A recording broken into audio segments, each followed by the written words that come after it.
ಮಾಜಿ ಸಚಿವ ಪ್ರಭು ಚವ್ಹಾಣ್ ಅವರ ಪುತ್ರನ ಮೇಲೆ ಈಗ ಅತ್ಯಾಚಾರ ಪ್ರಕರಣ ಕೂಡ ದಾಖಲಾಗಿದೆ. ಇಲ್ಲಿಯವರೆಗೂ ಇದ್ದಿದ್ದು ವಂಚನೆಯ ಕೇಸನ್ನು ಹಾಕ್ತಾ ಇದ್ದಿದ್ದು. ನನ್ನ ಜೊತೆಗೆ ಎಂಗೇಜ್ಮೆಂಟ್ ಅನ್ನು ಮಾಡಿಕೊಂಡ್ರು, ನನ್ನನ್ನು ಲೈಂಗಿಕವಾಗಿ ಬಳಕೆಯನ್ನ ಮಾಡಿಕೊಂಡ್ರು, ತದನಂತರ ನನ್ನ ಮದುವೆ ಆಗಿ ಅಂತಂದರೆ ಮದುವೆ ಮಾಡೋದನ್ನು ಬಿಟ್ರು ಅನ್ನುವಂಥದ್ದನ್ನು ಮಗ ಉತ್ತರ ಕೊಡಬೇಕಾಗಿದ್ದನ್ನ ತಂದೆ ಬಂದ್ಬಿಟ್ಟು ನನ್ನ ಮಗ ಏನು ಮಾಡಿಲ್ಲ ಅನ್ಕೊಂಡು ಪ್ರಭು ಚವ್ಹಾಣ್ ಅವರು ಓಡಾಡ್ತಾ ಇದ್ದಾರೆ. ಮಗ ಎಲ್ಲಿ?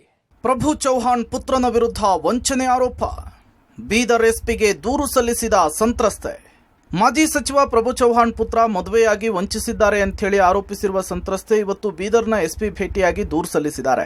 ಈಗಾಗಲೇ ಮಹಿಳಾ ಆಯೋಗಕ್ಕೆ ದೂರನ್ನು ಕೊಟ್ಟ ಸಂತ್ರಸ್ತೆ ಇವತ್ತು ಕುಟುಂಬ ಸಮೇತ ಆಗಮಿಸಿ ಎಸ್ಪಿ ಪ್ರದೀಪ್ ಅವರಿಗೆ ದೂರನ್ನು ಕೊಟ್ಟಿದ್ದಾರೆ.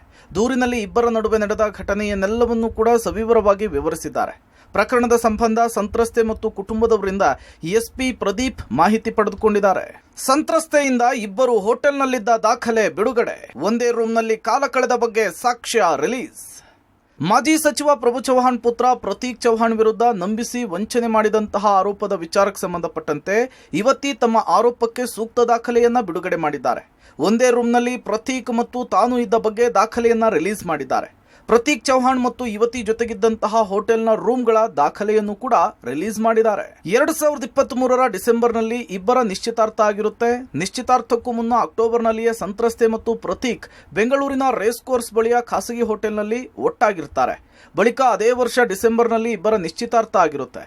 2024ರ ಮಾರ್ಚ್ನಲ್ಲೂ ಕೂಡ ಇಬ್ಬರು ಒಟ್ಟಾಗಿ ಮಹಾರಾಷ್ಟ್ರದ ಲಾತೂರ್ನಲ್ಲಿ ಒಂದೇ ರೂಮ್ನಲ್ಲಿ ಕಾಲ ಕಳೆದಿದ್ದಾರೆ. ಪ್ರತೀಕ್ ತನ್ನನ್ನು ದೈಹಿಕವಾಗಿ ಬಳಸಿಕೊಂಡು ಮದುವೆಯಾಗದೆ ವಂಚಿಸಿದ್ದಾನೆ ಎಂಬ ಆರೋಪಕ್ಕೆ ಪೂರಕವಾಗಿ ಸಂತ್ರಸ್ತೆ ಈ ದಾಖಲೆಯನ್ನ ರಿಲೀಸ್ ಮಾಡಿದ್ದಾರೆ. ಸಂತ್ರಸ್ತೆ ವಿರುದ್ಧ ಪ್ರಭು ಚವ್ಹಾಣ್ ಪ್ರತ್ಯಾರೋಪ. ಹುಡುಗಿ ದುಡ್ಡಿಗಾಗಿ ಮಾಡಿರುವ ಪಿತೂರಿ, ಷಡ್ಯಂತ್ರದ ಹಿಂದೆ ಭಗವಂತ ಖೂಬಾ. ತಮ್ಮ ಮಗನ ವಿರುದ್ಧ ಯುವತಿ ಗಂಭೀರ ಆರೋಪದ ಸಂಬಂಧ ಮಾಜಿ ಸಚಿವ ಪ್ರಭು ಚವ್ಹಾಣ್ ಸುದ್ದಿಗೋಷ್ಠಿಯನ್ನು ನಡೆಸಿದ್ರು. ಆರಂಭದಲ್ಲಿ ಕಣ್ಣೀರಿಟ್ಟ ಪ್ರಭು ಚವ್ಹಾಣ್, ನಮ್ಮವರೇ ಹಿಂಗೆಲ್ಲ ಷಡ್ಯಂತ್ರ ಮಾಡ್ತಿದ್ದಾರೆ, ಬೀದರ್ನಲ್ಲಿ ನಮ್ಮ ವಿರೋಧಿ ಟೀಮ್ ಕೆಲಸ ಮಾಡ್ತಿದೆ, ಆ ಟೀಮ್ನ ನಾಯಕ ಮಾಜಿ ಕೇಂದ್ರ ಸಚಿವ ಭಗವಂತ ಖೂಬಾ ಅಂಥೇಳಿ ಗಂಭೀರ ಆರೋಪ ಮಾಡಿದ್ರು. ಅಲ್ಲದೆ ಸಂತ್ರಸ್ತೆಗೆ ಬೇರೆ ಕಡೆ ಸಂಬಂಧ ಇದೆ, ಆಕೆಯದ್ದು ಬೇರೆ ಬೇರೆ ಚಾಟಿಂಗು, ವಿಡಿಯೋ ಕಾಲ್ ಇದೆ, ನಮ್ಮ ವಿರೋಧಿಗಳೇ ಆಕೆಯನ್ನ ಕಳಿಸಿ ನನ್ನ ಮಗನ ವಿರುದ್ಧ ಆರೋಪಿಸುವಂತೆ ಪಿತೂರಿ ಮಾಡಿದ್ದಾರೆ ಅಂಥೇಳಿ ಸಂತ್ರಸ್ತೆಯೇ ಬೇರೆ ಹುಡುಗನ ಜೊತೆಗಿನ ಚಾಟನ್ನು ತೋರಿಸಿದ್ರು. ಇದನ್ನೆಲ್ಲ ನೋಡಿ ಮದುವೆ ಕ್ಯಾನ್ಸಲ್ ಮಾಡಲಾಗಿದೆ ಅಂತ ಹೇಳಿದ್ರು. ಅಲ್ಲದೆ ನನ್ನ ಮಗನ ಮೆಡಿಕಲ್ ಟೆಸ್ಟ್ಗೂ ನಾವು ಸಿದ್ಧ ಅಂತ ತಿಳಿಸಿದ್ದಾರೆ. ಇನ್ನು ಸಂತ್ರಸ್ತೆಯ ಅಜ್ಜ ಶಂಕರ್ ರಾಥೋಡ್ ಸಹ ಸಚಿವರ ಹೆಸರನ್ನ ಹಾಳು ಮಾಡುವುದಕ್ಕೆ ಹೀಗೆ ಮಾಡ್ತಿದ್ದಾರೆ ಅಂತ ತಿಳಿಸಿದ್ರು. ಕೆಲವು ನಮ್ಮದೇ ಜನ ಪ್ರಭು ಚವ್ಹಾಣ್ಗೆ ಬರ್ಬಾದ್ ಮಾಡಬೇಕು, ಪ್ರಭು ಚವ್ಹಾಣ್ಗೆ ಡ್ಯಾಮೇಜ್ ಮಾಡಬೇಕು, ಅದಕ್ಕಾಗಿ ಬೇರೆ ಬೇರೆ ಕಂಟ ರಚಿಸಿ ಈ ಎಲ್ಲ ಮಾಡಿದ್ದಾರೆ. ಬಟ್ ನಮ್ಮ ಬಿದರ್ ದುಶ್ಮನ್ ಯಾರು ನಾನು ಹೆಸರು ಹೇಳಲ್ಲ, ದಯವಿಟ್ಟು ಕೇಳಬೇಡಿ ದಯವಿಟ್ಟು ಮಟ್ಪತಿ ಟೀಮ್ ಮಾಡ್ಯಾರ.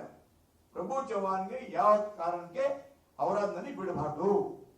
ಅವರು 2014ರಿಂದ ಏನೊಂದು ಟಾರ್ಚರ್, ಕೇವಲ ಅವರು ನಮ್ಮ ಬಾಬು, ನಮ್ಮ ಪ್ರತೀಕ, ಶ್ರೀಪಾದ್ ನೇಪಾವ ಟಾರ್ಗೆಟ್ ಪ್ರಭು ಚವ್ಹಾಣ್. ನಮ್ಮ ರಾಜಕೀಯ ಪ್ರೇರಿತ ಇದೆ, ಈ ಆರೋಪ ಇದೆ, ಈ ಆರೋಪ ಮಾಡಿದರೆ ಸತ್ಯಕ್ಕೂ ದೂರ ಇದೆ. ನಮ್ಮ ಕ್ಯಾರಿಯರ್ ಡ್ಯಾಮೇಜ್ ಮಾಡ್ಲಾಕ ಪ್ಲಾನ್ ಮಾಡಿ ಅವ್ರ ಮಾತುಗಳಿಗೆ ಮಾಡ್ತಾ ಇದ್ದಾರೆ. ಭಗವಂತ ಖೋಪ ಆಯ್ತು. ಒಟ್ಟಾರೆ ಮಾಜಿ ಸಚಿವ ಪ್ರಭು ಚವ್ಹಾಣ್ ಪುತ್ರನ ವಿರುದ್ಧ ಲವ್ ಸೆಕ್ಸ್ ದೋಖಾ ಪ್ರಕರಣ ದಿನಕ್ಕೊಂದು ತಿರುವನ್ನು ಪಡೆದುಕೊಂಡಿದೆ. ಪ್ರಭು ಚವ್ಹಾಣ್ ಮಾತ್ರ ಸಂತ್ರಸ್ತೆಯ ವಿರುದ್ಧವೇ ಆರೋಪ ಮಾಡಿದ್ದಾರೆ. ಜೊತೆಗೆ ಭಗವಂತ ಖೂಬಾ ಹೆಸರು ಸಹ ತಳುಕಾಕೊಂಡಿದೆ. News desk, public TV.